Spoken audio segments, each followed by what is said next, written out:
esta ocasión estoy de enhorabuena porque estrenamos invitada. Es la primera heroína online y no os va a defraudar. Ella se llama Irene Rodrigo y la verdad es que es una profesional súper dinámica. Tiene 25 años y ya ha hecho de todo. Tiene ahí el espíritu emprendedor a tope. Y sobre todo, a mí lo que más me gusta de ella es que es pionera en el tema del vídeo. El vídeo es algo muy prometedor y ella pues ya domina las tablas. Así que vamos a empezar con Irene. Irene, ¿qué tal? ¿Estás en tu casa? Cuéntanos un poquito, cuéntanos un poquito cómo con 25 años, cómo te ha dado eso por emprender y no, pues lo típico, tener un curro pues más o menos fijo y ir tirando. Hola Diego, bueno, pues en primer lugar muchas gracias por invitarme a tu blog. Y bueno, lo de emprender realmente me viene, yo creo que un poco de familia, siempre lo digo, porque en la familia de mi madre todos, tanto sus padres como sus hermanos como ella, han sido emprendedores y lo son todavía. Y de alguna manera yo creo que ver ese ejemplo como algo normal me ha hecho contemplar la posibilidad de emprender como algo corriente, como algo natural en la vida. Hay personas que creo que lo tienen más difícil en el tema familiar porque no han visto eso en su familia y a lo mejor tienen más prejuicios a la hora de emprender o su familia no lo entiende. Y en el caso de mi familia ha sido algo siempre muy natural. Entonces, por una parte creo que esa parte ya la tenía como solucionada, la parte mental, ¿no? Y la parte mental que digamos ya estás como predispuesto a que emprender pues es una opción, ¿no? Ajá, porque, Luego, Irene, una pregunta. Emprender, ¿no se emprende más porque nos ponemos nosotros barreras, porque pensamos que no podemos, que es difícil, que es un lío? sí, yo pienso que, bueno, por una parte sí que es verdad que hay muchas trabas a nivel administrativo, no te lo ponen fácil en este país, es verdad, y yo me he dado con muchas puertas en las narices y de cosas que no entiendo y que tengo que pedir ayuda a 1000 personas hasta que encuentro la solución. Y por una parte creo que eso nos puede echar un poco para atrás a la hora de emprender, pero más que lo administrativo o lo burocrático, creo que, como tú dices, muchas veces es a nivel más mental, que no nos atrevemos porque pensamos que no podemos o que no tenemos ideas buenas para emprender o que no tenemos nada que vaya a innovar, cuando la verdad es que realmente muchas veces no hace falta innovar, simplemente hace falta tomar ideas que ya existen y darles tu toque y darles una vuelta para que lleguen a un público nuevo a lo mejor. También pienso que yo al principio cuando emprendí la primera vez que fue nada más acabar la carrera, hace casi 3 años, sí que yo era como un poco evangelizadora del emprendimiento. Todos tenéis que emprender, porque emprender. Ahora ya me he dado cuenta de que quizá emprender no es para todos. No es para todos, no porque la gente no pueda emprender, sino porque no quieren. O sea, a lo mejor mis valores son diferentes a los de una persona que no le interesa ser emprendedor, le interesa más ir a una empresa 8 horas al día, fichar, irse a su casa y tener esa tranquilidad de que el trabajo está en otro sitio y en mi casa tengo una vida distinta. Son opciones de vida. A mí, por ejemplo, me gusta más trabajar para mí, trabajar en mi casa bueno, no trabajar en mi casa, pero saber que todo lo que estoy haciendo repercute en mi vida y que yo tengo el poder de crear lo que quiera y de cambiar mi trabajo y de ir innovando en mi trabajo continuamente. Pero son opciones de vida. O sea, yo veo amigos míos que no les interesa emprender y ya está, y está bien. Mm. Pero Irene, con 25 años yo me imagino que serás de los pocos, ¿no? No sé si hay muchos como tú, muchas personas, porque 25 años ya que te has metido en varias aventuras. eh, ¿Te crees, es un poquito la excepción que confirma la regla? ¿Por qué crees que te notas un poco como diferente en el sentido de que, bueno, pues te comprenden menos o un poco bueno, te encuentras un poco a veces sola en ese sentido de que, pues, bueno, pues no hay muchos como tú. ¿Por qué no hay Pues más? al principio quizá me sentía un poco más sola. Ahora ya... Ay, me oigo a mí mismo por detrás. Bueno, sigo hablando. Sí. Ay, me sigo oyendo un poco, pero bueno. Ahora ya no me oigo, vale. Pues, como te decía, al principio sí que me sentía quizás un poco más sola, sobre todo cuando ya dejé definitivamente los estudios, porque empecé una segunda carrera en paralelo a mi primera experiencia emprendedora. Y luego ya cuando me la dejé, que fue hace, bueno, este curso, que empezó en septiembre, y ya me puse a trabajar desde casa 24 horas al día, pues al principio sí que me sentía un poco sola, porque además coincidió con que me independicé, me vine a vivir sola y ahí sí que fue como de repente soledad absoluta todo el día. Tuve que cambiar de alguna manera mis hábitos de vida para ver a mis amigos en días que antes no los veía, para no morirme de la soledad en mi casa. Y al principio quizás sí que me sentía un poco sola porque yo sí que pienso que soy la única de mi círculo muy, muy cercano de toda la vida, amigos de toda la vida, que trabaja para sí mismo y además en su casa. Oye, Pero ya ¿te sentías un poco incomprendida? Sí, pero tampoco en exceso, porque por una parte, como te digo, tengo el apoyo familiar y por otra parte, o sea, de que me comprenden y es que ni siquiera lo hablo con ellos, porque es como que se da por hecho que esto es así y ellos me entienden y comprenden este modo de vida. Y por otra parte, yo tuve la suerte de que en mi primer proyecto de emprendimiento, que emprendí junto con otras dos compañeras, fue hace, pues, como te digo, casi 3 años y nos cogieron, nos dieron una beca en la Fundación Telefónica, que tiene un programa para jóvenes emprendedores, y allí, aparte del apoyo económico, que fue importante y lo agradezco, lo más importante para mí fue el círculo de personas que conocí, porque todos eran jóvenes emprendedores también. Entonces, de repente, en mi primera experiencia emprendedora ya me rodeé de muchas personas que que tenían, digamos, las mismas ideas, los mismos valores y los mismos objetivos que yo, con lo cual, y he mantenido a varias personas de ese círculo. Con lo cual, desde el primer momento me sentí bastante apoyada y bastante comprendida. Por suerte no he tenido crisis de decir, Dios mío, nadie me entiende. Sí que hay veces que me gustaría a lo mejor hablar de algunos temas con mis amigos más cercanos, pero bueno, pues sé que simplemente a lo mejor tengo que buscarme otras personas para hablar de eso. Y de hecho, en eso estoy ahora. Ahora sí que estoy conociendo a más personas aquí en Valencia, que es donde vivo, que están relacionadas más con el emprendimiento y trabajan desde su casa. Y yo creo que es muy importante crear un círculo que te comprende en ese sentido, porque si no sí que puedes llegar a sentirte un poco incomprendido, un poco solo. En este último año has dado un giro porque te has lanzado al mundo, pues, bueno, pues al mundo online. Cambia mucho el hacerlo, pues, bueno, pues un negocio más, pues físico, más, una ubicación más, bueno, pues de la calle o hacerlo en el entorno digital. ¿Qué diferencias has notado? ¿Qué barreras has notado? Pues bueno, por una parte la barrera para mí, la principal, ha sido la tecnológica, pero bueno, tampoco ha sido una gran barrera, simplemente es más cuando te lo ves todo al principio, todo lo que tienes que hacer, que yo me acuerdo cuando empecé a montar el blog ya en plan profesional y vi todo lo que tenía que hacer y todo lo que había y de repente te ves una montaña de información que no sabes cómo digerir, ahí sí que dije, Dios mío, ¿dónde me estoy metiendo y quién me manda a mí a hacer esto? Luego ya cuando ves que no hace falta comerte todo el pastel de golpe, sino que puedes ir poquito a poco, pues primero monto el blog, luego el tema de las suscripciones, después a lo mejor hago el logo, vas poquito a poco, pues ya te vas dando cuenta de que no es para tanto. Pero quizás esa es la barrera más importante. Luego, algo que yo he hecho bastante de menos y es el contacto humano, o sea, el hablar con la gente cara a cara o tener una interacción más personal, física, porque en Internet al final sí, puedes hacer un Skype o puedes verte las caras por Hangout, como tú y yo estamos ahora, o a veces también escribiendo emails puedes llegar a tener un contacto bastante personal, pero no es lo mismo que hacer una formación presencial, por ejemplo, que ves a la gente y puedes darle 2 besos cuando las saludas y le das un abrazo cuando se van. Eso sí que lo he hecho un poco de menos y de hecho sí que me gustaría, aparte de continuar con la presencia digital, me gustaría volver a recuperar esas formaciones presenciales porque me gustan mucho. Pero bueno, eso es la mayor diferencia, creo que ha sido esa y tampoco es algo que me quite el sueño. Simplemente, pues bueno, hay que adaptarse a las nuevas maneras de hacer las cosas y estoy contenta con ello. Uh-huh.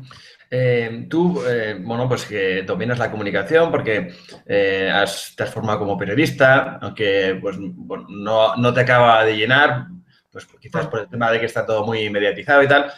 También has hecho arte dramático, que te ha hecho pues dominar las tablas. Has dominado lo que es la comunicación, no sé si la comunicación general, pero has notado que en Internet has tenido que pegar un cambio de chip para comunicar y adaptarte al medio? Porque quizás no se habla mucho de eso, pero comunicar en Internet yo creo que es diferente. Cuéntanos a ver. Sí, claro, como dices, yo me formé como periodista, luego al mismo tiempo tomé clases de hablar en público, de oratoria, y después hice arte dramático, que fue la carrera que me dejé, porque ya necesitaba ponerme a trabajar al 100% en mis proyectos y con mucho dolor de mi corazón, pues dije adiós al arte dramático, pero algún día volveré. Y bueno, sí, es distinto, o sea, comunicar en Internet y comunicar, digamos, cara a cara, por ejemplo, en una charla o en una formación presencial, es distinto, pero también tiene muchas cosas en común. Al final lo que cambia es el medio, o sea, y es el canal por el que tú estás comunicando. De repente ya no estás enfrente de a lo mejor 10 o 15 personas, sino que estás delante de una cámara y tienes que imaginarte quién va a ver ese vídeo o quién hay detrás, y además no es una interacción directa. Esa persona no te va a escuchar al mismo tiempo que tú estás grabando ese vídeo, sino que va a ver tu vídeo 10 minutos después cuando lo subas a YouTube, o un día después, o 3 años después. No lo sabes. Con lo cual yo pienso que lo más importante a la hora de comunicar en vídeo, o bueno, comunicar ya en un hangout o en un webinar o en en cualquier, digamos, canal de comunicación que te implique a nivel físico, lo más posible. Lo más importante yo pienso que es generar un contexto de confianza y de cercanía. O sea, dando por hecho que la cercanía física no existe, porque tú, por ejemplo, ahora estás en el norte de España y yo estoy en el este, nos separan un montón de kilómetros, tomando por hecho que esa cercanía física no está, tenemos que conseguir crear una cercanía mental o una cercanía subjetiva, una cercanía emocional. Entonces yo pienso que ahí es donde se debe trabajar en la comunicación por Internet, en crear esa cercanía y esa confianza partiendo de la base de que no hay cercanía. O sea, no existe la cercanía física. Entonces, yo pienso que para eso lo más importante, y es lo que siempre intento decir en mis artículos y en mis vídeos de tecomunicas.com, es detectar qué es lo que a nosotros nos hace conectar con las personas. O sea, si nosotros tenemos que llegar a crear un contexto de cercanía y de confianza, solo lo podemos hacer si sabemos cómo podemos crear esa cercanía y esa confianza desde nuestra autenticidad, desde lo que somos nosotros. Porque muchas veces, por desgracia, en las formaciones de comunicación, de hablar en público o de comunicación ante la cámara, que existen muy poquitas, pero existen, muchas veces se prima más tienes que comunicar así porque esto es lo que convence y esto es lo que te va a hacer que todos te compren y todos te crean. Se prima más eso que decir, no, a ver, ¿qué es lo que tú sabes hacer? ¿Qué es lo que a ti se te da bien ya de por sí? Es decir, tú eres un diamante en bruto y vienes aquí, pues te vamos a pulir, pero te vamos a pulir desde tu materia prima, no intentando ponerte florituras que no son tuyas y que no van contigo. Irene, por ejemplo, tú nunca, si no te sale, no lo llevas dentro, nunca harías lo de, por ejemplo, Ana Botella con el Relaxing Cup of Café con Leche, que iba de, pues, súper, no sé, distendida, enrollada, y parecía que era como un disfraz malo, ¿no? Claro, claro. Es como, pues, no sé quién le daría el consejo de hacer eso, porque seguro que fue algún asesor de comunicación, pero yo no, en la vida le habría dicho que hiciera eso. Es decir, si a ti, por una parte, no se te da bien hablar inglés en público, pues mira, es que no hace falta, quiero decir, ya lo harás, entrénate durante 2 años para hablar bien inglés en público y cuando lo tengas manejado, entonces hazlo. Pero no te tires piedras contra tu propio tejado y además intentar quedar graciosa, no sé, es como, si esas no son tus fortalezas a priori, ocúpate de desarrollarlas, y ahora céntrate, mientras eso no lo tengas desarrollado, céntrate en lo que ya se te da bien. O sea, ¿cuáles son tus puntos fuertes? ¿Qué es lo que te hace conectar con la gente? Si no es el sentido del humor, pues mientras desarrollas tu sentido del humor y buscas tu propio sentido del humor, comunícate con la gente desde los puntos fuertes tuyos que ya tienes. Búscalos. Entonces, muchas veces es lo que te digo, en las formaciones de comunicación, en lugar de centrarnos en buscar esos puntos fuertes y potenciarlos, y paralelamente ir trabajando los puntos de mejora para que vayan cuajando y exploten en algún momento, pues en vez de eso nos ponemos como parches, ¿no? Bueno, pues no, es que a mí no se me da, que es el ejemplo típico, no sé cómo gesticular con las manos, se me da fatal cómo gesticular con las manos. Ah, bueno, pues déjalas quietas. déjalas quietas o déjalas aquí en esta posición que se dice mucho, así como... Y entonces ya, pues no, esa no es la solución, porque lo único que estás haciendo es generar tensión aquí, que la persona además esté todo el rato pensando, vale, tengo que mantener las manos aquí, que no se me muevan porque es que si no la voy a liar y ya nadie me va a creer. Ese no es el camino, bajo mi punto de vista.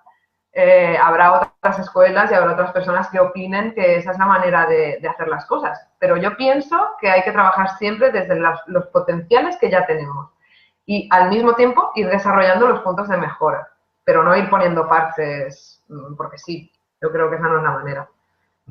Oye, Irene, ¿y cómo lo de la oratoria es como una especie de gimnasio? ¿Te tienes que entrenar? Un poco ¿cómo llegas a tener una soltura delante de la cámara o delante del público?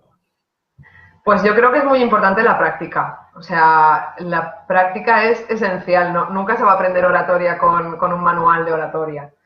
Puedes captar alguna idea, puedes ir generando tu propia caja de herramientas, pero si nunca lo pones en práctica es imposible que llegues a romper las barreras que te separan de comunicarte, ya sea delante de un público o delante de una cámara. Entonces, la práctica, por una parte, es esencial. Ir rompiendo mano y, sobre todo, no tener miedo a equivocarse porque es algo que yo, además, siempre digo, nunca vamos a ser comunicadores perfectos al 100%. Yo soy la primera que cuando grabo vídeos hago tomas y tomas y tomas porque soy muy perfeccionista y quiero que todo quede perfecto.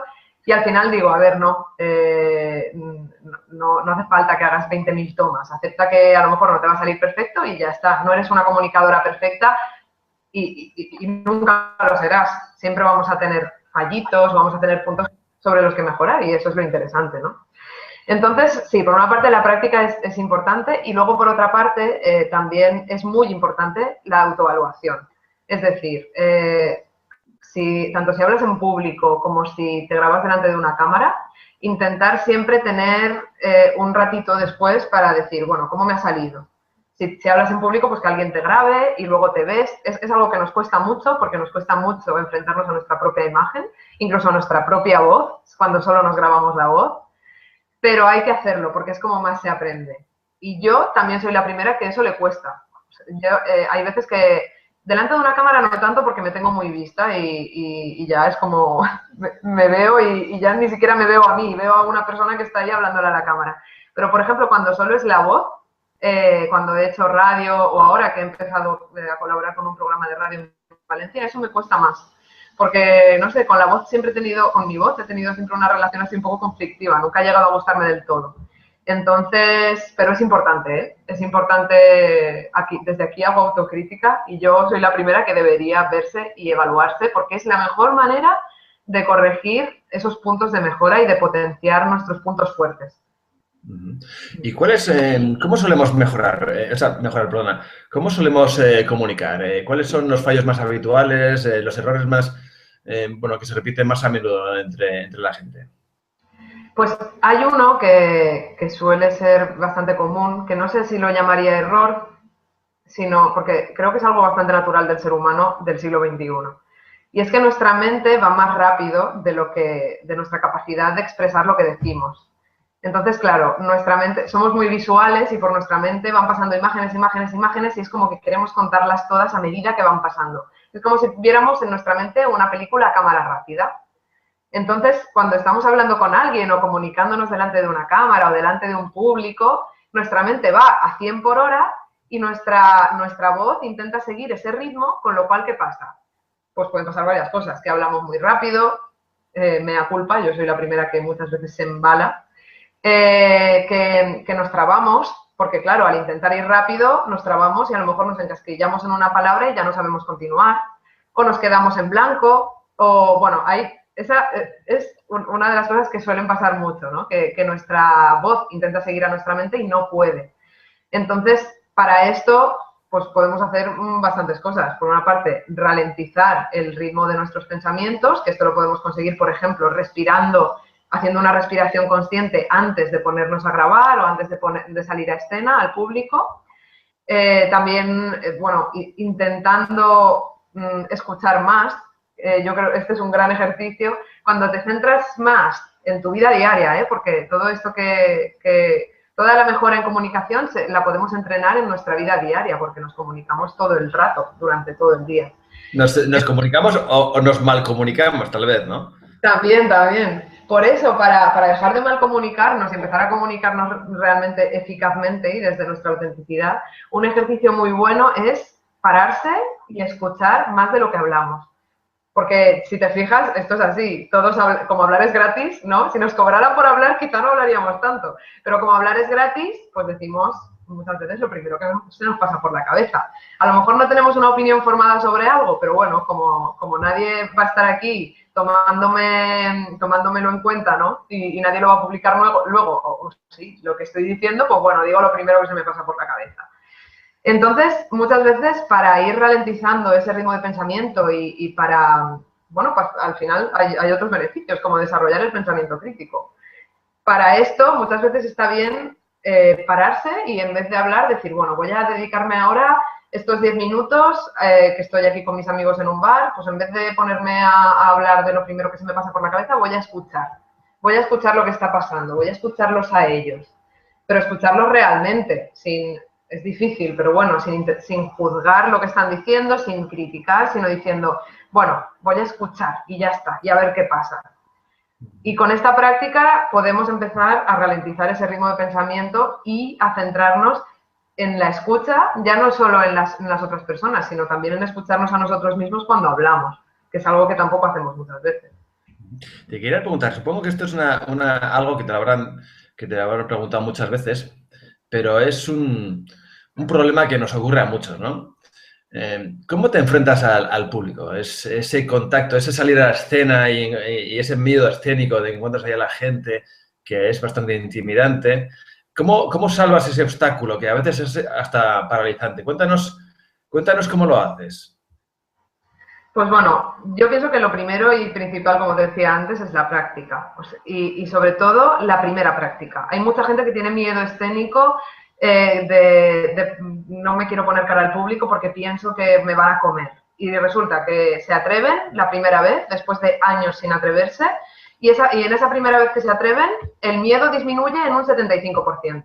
¿Por qué? Pues porque te das cuenta de que no pasa nada. Tú llevabas años o meses comiéndote la cabeza de, Dios mío, cuando salga al público me van a comer y todo va a ser un desastre, y luego sales y te das cuenta de que no sucede nada. O sea, tu vida continúa igual cuando sales del escenario y dejas de hablar. Entonces, lo primero es enfrentarse a ese miedo. Es que quizá es fácil decirlo y luego complicado de hacer, pero es la mejor receta, por así decirlo, para bajar el miedo en un porcentaje importante.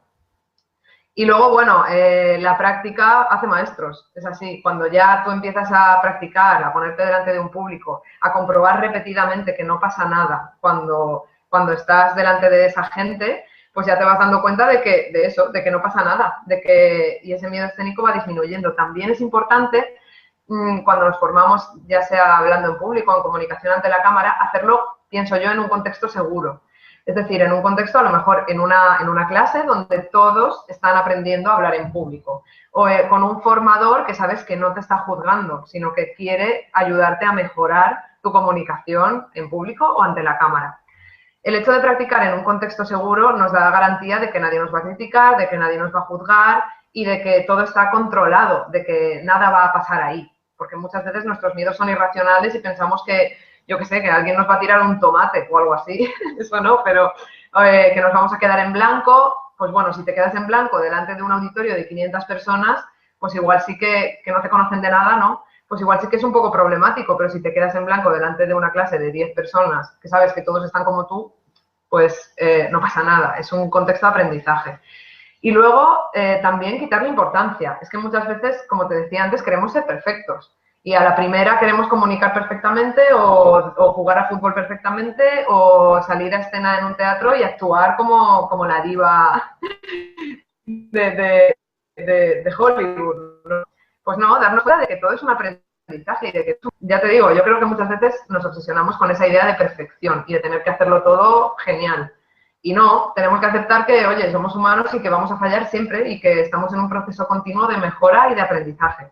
Y que nunca se acaba, ¿eh? O sea, es que yo pienso que lo peor que podemos hacer en cualquier contexto es erigirnos como el gran sabio o el gran gurú de cualquier tema.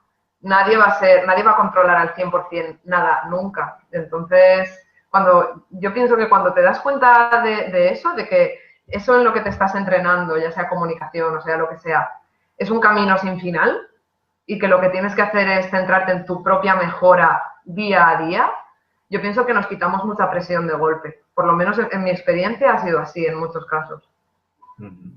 Irene, te quería preguntar, ¿tú tienes, cuáles son tus referencias? ¿Cuáles son tus referencias a nivel de comunicación, de oratoria? ¿Y por qué? ¿Qué es lo que coges de ellos? ¿Qué es lo que te gustaría tener de ellos? Dime unos ejemplos, por ejemplo. Pues si te digo la verdad, no tengo grandes referencias. Pero, por También ejemplo, es verdad que... Obama, por ejemplo, ¿te parece ¿Quién? un ¿Quién? buen ejemplo? Obama, por ejemplo, ¿te parece...? Me ha venido a la mente él al principio. Quizá Obama me gustaba más al principio que ahora. Es que, vamos a ver, yo lo que pienso, no tengo grandes referentes porque, bueno, primero porque quizá los tenga y no me acuerde porque para estas cosas tengo una memoria fatal. Cuando me preguntas cuáles son tus películas favoritas, cuál es tu grupo favorito y eso, nunca me acuerdo de nada. Tengo que llevar listas para acordarme de este tipo de cosas. Pero por ejemplo, hace poco no, al principio del blog escribí, de Te Comunicas, escribí un artículo que era algo así como 5 lecciones de comunicación de 5 entrenadores de fútbol. Y en ese artículo lo que explicaba un poco, aparte de poner los ejemplos de estos entrenadores, era que, ¿por qué me gusta cómo se comunican los entrenadores? No te voy a decir que sean mis grandes referencias, pero bueno, me gusta muchas veces cómo ellos se comunican porque son honestos. O sea, ellos dicen, en la mayoría de los casos, dicen lo que piensan y dicen lo que en ese momento se les pasa por la cabeza y no intentan aparentar nada, ni intentan engañar a nadie. Con los políticos, por ejemplo, me pasa el ejemplo contrario. Con los políticos muchas veces me sucede que los veo tan deshonestos y veo que todo lo que están contando tiene tanta estrategia detrás y tiene tanto marketing que yo entiendo que el marketing tiene que estar y el marketing en los entrenadores de fútbol también estará. Porque al final, bueno, todos tenemos estrategias de comunicación. Pero yo lo que más valoro en un comunicador y lo que yo intento hacer cuando me comunico es ser honesta. Ser honesta no es ser sincera, no es para mí, no es decir todo lo que me pasa por la cabeza. Es ser congruente con mis valores. Es decir, si yo valoro el respeto, pues transmitir ese respeto con mi comunicación. Si yo valoro yo qué sé, por ejemplo, en el caso de un político, la igualdad, pues transmitir esa igualdad con mi comunicación, pero transmitirla de verdad, no transmitirla como una estrategia de voy a hablar de igualdad porque sé que entonces me van a votar. O voy a hablar de libertad porque entonces sé que me van a votar. Y eso es lo que veo mucho en los políticos. Todo estrategia. Y en cambio los entrenadores de fútbol es como todo muy llano. Y ellos son así, son muy naturales, son muy auténticos. Y si tengo que decir, pues mira, hemos perdido porque hemos jugado fatal, lo digo. Y si tengo que decir, pues felicito al rival porque nos ha superado claramente en el campo, lo digo. Y ellos son así, por eso escribí ese artículo también, porque los veo muy, muy auténticos. Entonces, no tengo un gran referente en comunicación, quizás sí que tengo referentes, pero son personas que están a mi alrededor en el día a día, la verdad. Pero si tuviera que tener un referente, desde luego sería alguien que es honesto en la comunicación y que es auténtico. Te quiero preguntar, Irene, nos hemos pasado de productos. El marketing siempre ayuda, pero eso que tú comentabas antes, ¿no? Que le hemos inyectado demasiado marketing. No sé si estamos creando robots parlantes. No sé cuál es tu impresión. Pues a mí a veces me parece que sí. Y además, como ahora cada vez el vídeo está más democratizado en Internet, ¿no? Cada vez hay más personas que utilizan el vídeo y me encanta porque al final para mí es la comunicación más cercana que puede haber en el medio digital, más que la escritura y más que un podcast, está el vídeo por delante, ¿no?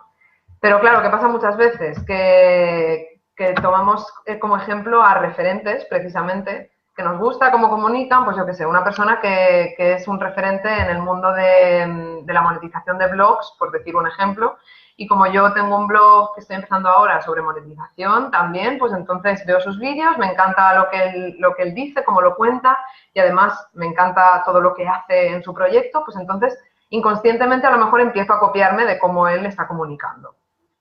Y sí que estoy viendo cada vez más eso, que hay personas que en vez de ocuparse, como decía antes, de buscar sus propios puntos fuertes y desarrollarlos como comunicador, se limita a copiar a otras personas bueno, pues porque le gusta cómo se comunican y creen que eso es lo correcto. Creen que ese estilo de comunicación es el que va a vender o el que mejor estrategia de marketing sigue. Y sí que veo eso un poco, la verdad, que estamos, como tú dices, creando robots parlantes, pero creo que esto pasa en todos los contextos, porque realmente si te pones un informativo en la televisión, hay muy pocos presentadores de informativos o reporteros que tengan un estilo propio. Por ejemplo, a mí me encanta Lorenzo Milá. ¿Por qué me encanta Lorenzo Milá? Pues porque el tío es que no hace falta que le veas, sabes que es él. Solo con escuchar su voz ya sabes que es él el que te está hablando. A O mí Carlos también, del Amor, que a mí también también me es... encanta, a mí también me encanta, es muy bueno. Claro, es que tienen un estilo propio y lo han respetado, han sabido respetarlo y han sabido desarrollarlo. Carlos del Amor también es una persona que veo que se comunica muy bien en televisión. Se comunica bien en el sentido de que tiene su propio estilo y lo puedes reconocer. Y yo pienso que todos tenemos nuestro propio estilo. Lo que pasa es que nos empeñamos en taparlo porque pensamos que, ay, no, es que esto no está bien, o es que esto no va a vender, o es que esto no va a gustar. Y es al contrario, es que cuanto más auténticos somos y cuanto más nosotros mismos somos y menos nos empeñamos en copiar a los demás, más vamos a vender.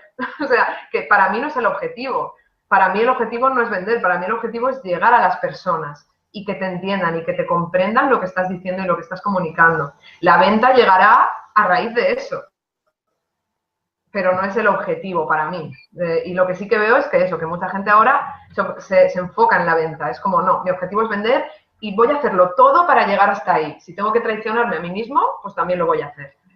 Y yo pienso que ese, por lo menos yo, es el camino, ese no es el camino que yo quiero seguir.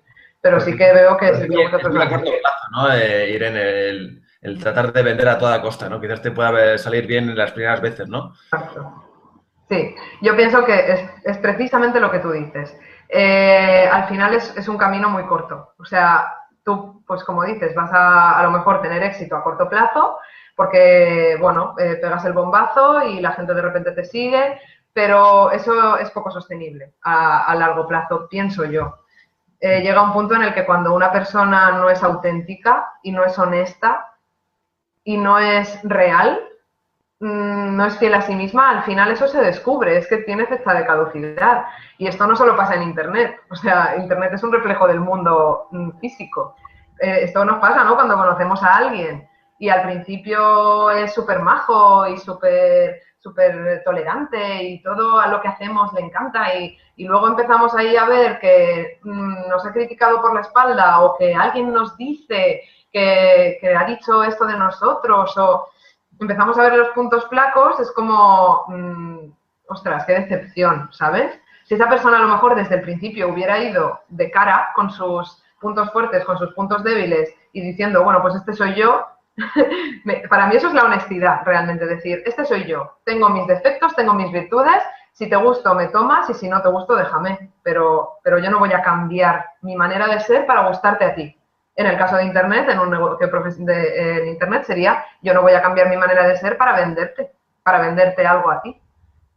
Pero por desgracia, eso sí que es algo que veo que está pasando bastante. No sé si decirte últimamente, porque yo tampoco llevo muchísimo tiempo en Internet, llevo desde agosto, septiembre con Te Comunicas. Pero sí que estoy viendo que eso está empezando a pasar y ya no solo a nivel de comunicación en vídeo, sino de todos los niveles. De comunicación escrita también. Ya parece que hay artículos que están copiados los unos de los otros. Es como, seguro que todas las personas que copian la manera de escribir de los demás tienen su propia manera de escribir y seguro que llegaría muchísimo mejor a la gente porque nos empeñamos en tapar eso que nos hace únicos y copiar el estilo de otra persona. No sé, no tiene sentido. Y yo creo que esto en algún momento es como una burbuja que explotará y todos nos daremos cuenta de que nos hemos estado traicionando a nosotros mismos durante un montón de tiempo y que no tenía ningún sentido, y entonces empezaremos a ser nosotros mismos. Y espero que eso llegue pronto. Irene, has comentado, yo que también soy un gran defensor de la comunicación, ¿no te da la sensación de que queremos vender antes de comunicar? O sea, que nos lanzamos a... Que muchas veces se dicen, es que no me sé vender o no vendo bien, y lo que ocurre es que simplemente nos falta comunicación. ¿Cómo lo ves tú? Sí, yo pienso que, a ver, lo que te decía antes, ¿no? La confianza y la cercanía. Yo pienso que hay que generar esa confianza y esa cercanía antes de intentar que alguien te compre algo. O sea, ¿cómo alguien te va a comprar algo si no has construido una relación con esa persona? De hecho, me he leído ayer acabé de leerme un libro que lo recomiendo desde aquí, que se llama El arte de pedir. Es de Amanda Palmer, que es, bueno, ella es música, es también actriz de performance, ha hecho un poco de todo en la vida. Y ella lo que cuenta en este libro, que es como una biografía, es cómo ella ha conseguido financiar todos sus productos musicales a través del crowdfunding, sí. ¿Y cómo ha conseguido esto? Pues porque antes de lanzar su primer proyecto de crowdfunding, ella se ha dedicado durante años a generar una relación de confianza con la gente, con sus fans. Es decir, ella antes de grabar su primer disco hizo miles de conciertos, hablaba con los fans después de los conciertos y estaba muchísimo tiempo hablando con ellos, quedaba con ellos, se comunicaba con ellos a través de redes sociales. Es decir, ella ha dedicado quizás más tiempo a cultivar esa relación con sus fans que a producir y a productos para sus fans. Por eso, cuando ha producido sus proyectos, los fans la han apoyado porque confiaban en ella, ¿sabes? Un poco dar antes de recibir, ¿no? Que es un poco lo que nadie hace, ¿no? Exacto. Y además, ella lo dice porque, claro, esto así puedes decir, joder, la tía qué manipuladora, ¿no? Durante no sé cuántos años ahí cultivando las relaciones para luego, pum, venderles algo. Pero no es ese no es el enfoque. Es decir, ella, su objetivo cuando estaba cultivando esas relaciones con sus fans no era luego venderles algo. Su objetivo era cultivar esa relación porque sí, porque ella le gusta el contacto humano, le gusta conocer gente, le gusta que la gente se conozca a través de ella, le gusta, digamos, tener ese papel de coordinadora en las relaciones, de moderar, de ver cómo se está construyendo un movimiento alrededor de su música, que luego esa gente se conoce, se casan y tienen hijos y todo ha empezado porque eran fans de ella. A ella le gusta eso. Y luego, como consecuencia, pues viene su música y viene su producto, pero todo está relacionado.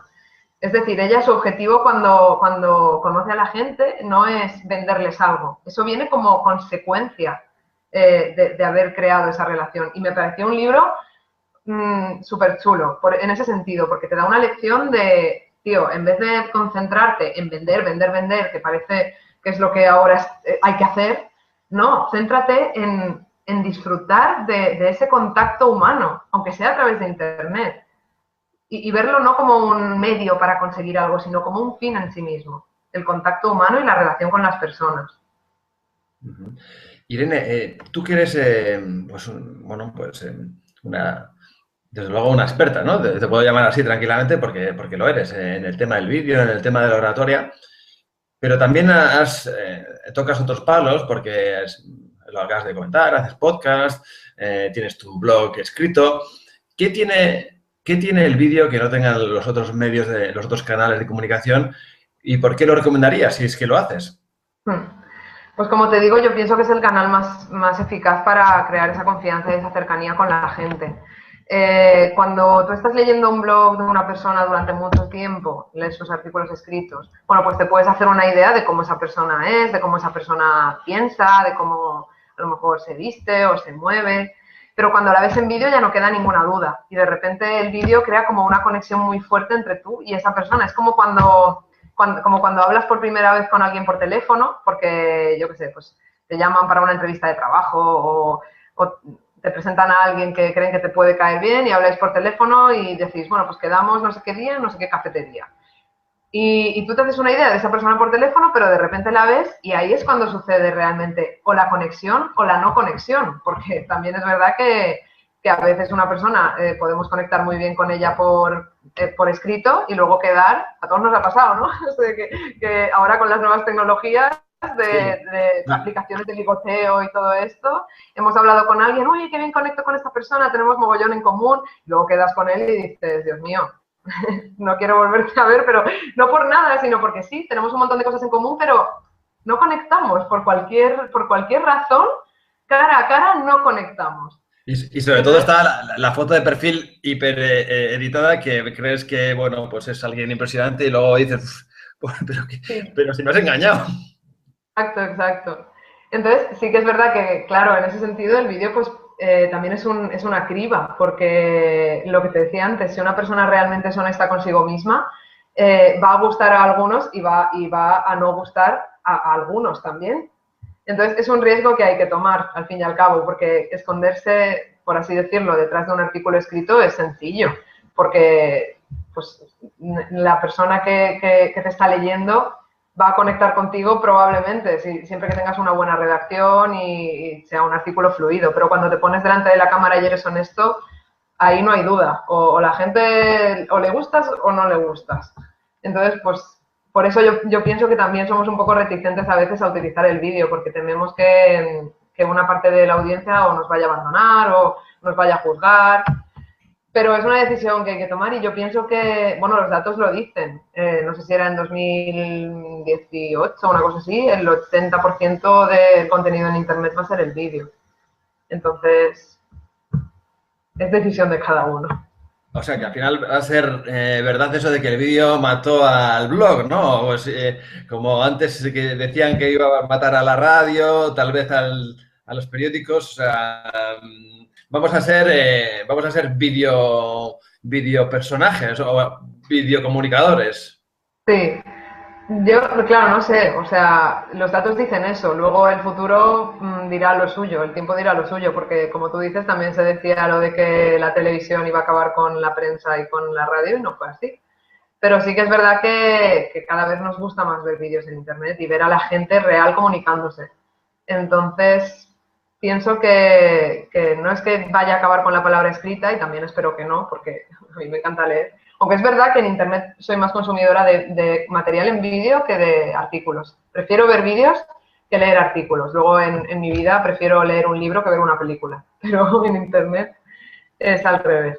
Así que, bueno, es una apuesta que cada uno tiene que hacer. Nosotros tampoco podemos decirle a alguien o grabas vídeos o tu blog se va a ir a pique. No. Dependerá del tipo de blog, dependerá de la persona, dependerá de, digamos, de la autoridad que ella tenga en Internet, que eso también hace. Y dependerá de un montón de factores, pero sí. Todavía el que empieza ahora llega, es un poco pionero, o sea, llega bien, se posiciona bien, está en un momento de posibilidades. ¿El vídeo? Perdona. Sí, ahora el que empieza ahora con el vídeo llega en un momento oportuno, o sea, llega en el momento adecuado de que todavía no está tan colapsado, tan masificado, porque quizás ese es uno de los problemas de los posts, que están bastante, hay una masificación hasta el punto de que se habla de la infoxicación. Sí. No sé si en el vídeo está más, bueno, hay menos problema y hay más posibilidades hay más facilidades para tener una visibilidad. Sí, yo pienso que sí, que esto ahora, de eso sí que estoy convencida, que ahora es el mejor momento para empezar a producir vídeos para un blog o para un negocio en Internet. Porque de momento en habla hispana no lo hace mucha gente. Cada vez hay más gente que se está metiendo en el tema del vídeo, pero todavía no es un número lo suficientemente significativo como para decir que está colapsado. Como tú dices, los blogs sí que están colapsados. Cada día nacen un montón de blogs. También es verdad que todos los días se abandonan muchos, ¿no? Pero si bien la gente ya está relativamente cansada de leer artículos y artículos y artículos y meterse en blogs de gente diferente que todos escriben artículos, la gente todavía no está cansada de ver vídeos de la gente. Y de hecho lo preferimos. O sea, yo estoy segura de que si nos ponen dos blogs iguales, exactamente iguales, escritos por la misma persona, y en uno los artículos son escritos y en el otro son en vídeo, estoy segura de que la persona que entre preferirá el blog con los artículos en vídeo que los artículos escritos, porque todavía es una novedad, todavía no estamos colapsados de vídeo. Llegará un momento en el que nos volveremos más exigentes y entonces pues haremos una criba y tendremos unos filtros mucho más rigurosos. Y entonces ya no nos valdrá cualquiera que ha grabado un vídeo, sino que iremos a los que realmente nos gustan. Pero ahora es un buen momento para empezar y para este tiempo que pase hasta que estemos colapsados, utilizarlo para practicar y para empezar cada vez a hacer vídeos de mayor calidad y comunicándonos mejor en vídeo. Yo creo que es el mejor momento, eso sí que es verdad. Ya, ahora es el momento un poco de cagarla, entre comillas, porque Exacto. quizás nos ven menos y entonces, bueno, pues no hay tantos Claro, problemas para equivocarse. sí, es el momento de ensayo-error. Pues siempre es un momento de ensayo-error, siempre. Pero ahora es el mejor momento para ensayar y errar, bajo mi punto de vista, ¿eh? Bueno, como podéis ver, Irene predica con lo que dice. Ella le gusta mucho leer, de hecho tiene pues un segundo canal o un segundo negocio paralelo que es de literatura. Y lo podéis ver porque detrás tiene muchos libros que me imagino que los has leído todos, ¿no, Irene? O sea, tú eres una lectora a vida, ¿no? Que lees, no sé si devoras los libros, pero desde luego te encanta, ¿no? Pues casi que los devoro. Sí, bueno, léeme. Además en papel, que eso es otro Sí, plus, ¿no? O sea, eres en ese sentido tradicional. es verdad. Yo de momento soy fiel al papel. De momento no me he pasado al libro electrónico y no sé si en algún momento lo haré porque, total, no digas nunca, o sea, de este agua no beberé, ¿no? Pero a mí el papel me gusta porque el libro no solo me gusta eh, por lo que contiene, es decir, por las palabras, por la historia, por el mundo al que te transporta. También me gusta como objeto, bueno, y no tienes más que ver mis estanterías, me gusta ver los libros en las estanterías y me gusta entrar a mi salón, a mi sala de estar y decir, qué bien, ¿cuántos libros tengo? ¿Sabes? Me gusta eso, es irracional absolutamente y muchas veces me he preguntado por qué me gustan los libros, por qué me gusta el libro como objeto, o por qué me gusta incluso el acto de sentarme en el sofá y leer y devorar un libro detrás de otro. Pues no lo sé, no sé por qué me gusta. Pero es que ya he desistido de buscarle una explicación, porque sé que no se le voy a encontrar. Simplemente me gusta. Como al que le gusta, pues también o leer, o ver una peli, o viajar, o lo que sea. Hay veces que no hay por qué buscar explicación. Pero sí que es verdad que, bueno, Léeme, que es como se llama este proyecto, realmente no es un negocio porque no lo monetizo de ninguna manera, sino que es algo más que hago un poco por amor al arte y porque en algún futuro sí que me gustaría dedicarme a la divulgación literaria. Dedicarme, pues, o sea, ya me dedico porque Léeme es mi proyecto y le echo muchísimas horas de trabajo, a veces más que a Te Comunicas, pero dedicarme en un sentido de ganarme la vida con ello. Y sí que me encanta. Desde pequeña los libros han sido mi pasión. No sé, casi que empecé a leer antes que hablar prácticamente. Fue ahí un poquito a la par. Pero sí, me gusta desde siempre y hace un año o así más o menos dije, bueno, quiero hacer algo relacionado con los libros ya. Y fue cuando empecé a tener la idea de hacer algo relacionado con la literatura en Internet y poco a poco la idea fue desarrollándose en mi cabeza hasta que dije, bueno, pues voy a hacer un programa para televisión online sobre divulgación literaria. Y ese es el objetivo, divulgar la literatura. O sea, coger un libro y en vez de decir si me gusta o si no, que al final creo que eso es irrelevante, pues bucear en el mundo que hay detrás de ese libro. Cómo fue escrito, qué le pasaba al autor mientras lo escribía, qué historias ocultas hay en este libro que si escarbas un poquito puedes ver. Y eso es lo que me gusta, acercar los libros a las personas desde ese punto de vista de curiosidad y de relacionarlo con la vida de las personas. Por ejemplo, el primer libro, que era Cien años de soledad, habla de Gabriel García Márquez, habla entre un montón de temas del paso del tiempo, ¿no? Y de cómo cambian las personas con el paso del tiempo, de si cambian o no cambian. Entonces, pues lo que se me ocurrió fue salir a la calle y preguntar a la gente, bueno, ¿tú crees que las personas cambiamos con el tiempo? Y en medio del programa pues hay una sección de entrevistas por la calle en el que las personas opinan si el tiempo cambia o no cambia a las personas. Entonces, mi idea es esa, coger un libro y relacionarlo con la vida de las personas y que ellas sean las protagonistas y que al acabar el programa digan, pues mira, me voy a leer este libro porque me he dado cuenta de que habla de mi vida. Esa es la idea. Bueno, ya habéis visto que Irene tiene muchas cosas entre manos muy bonitas. Sobre todo que pues que ha encontrado la pasión por comunicar, esa forma de relacionarnos entre todos y desde luego pues ha hecho del vídeo, pues está haciendo del vídeo pues su propia vía de reinventarse en Internet. Espero que os haya gustado la charla. Yo la verdad es que me lo he pasado muy bien y por lo menos animaros a dar ese paso y a lanzaros al vídeo. Bueno, pues eso es todo, amigos, y nos vemos en otro nuevo capítulo con otro nuevo héroe online que no sé si llegará a este nivel de interés, porque la verdad es que Irene ha estado bien, ha estado, sabía bueno, que tenía ahí un invitado de cuajo y, bueno, pues nos seguimos viendo y, sobre todo, pues seguir con vuestro camino y dar ese paso y ver que Internet es un mundo de posibilidades si las trabajáis y lucháis por ello. Bueno, eso es todo, amigos. Hasta luego. Hasta luego, chao, gracias.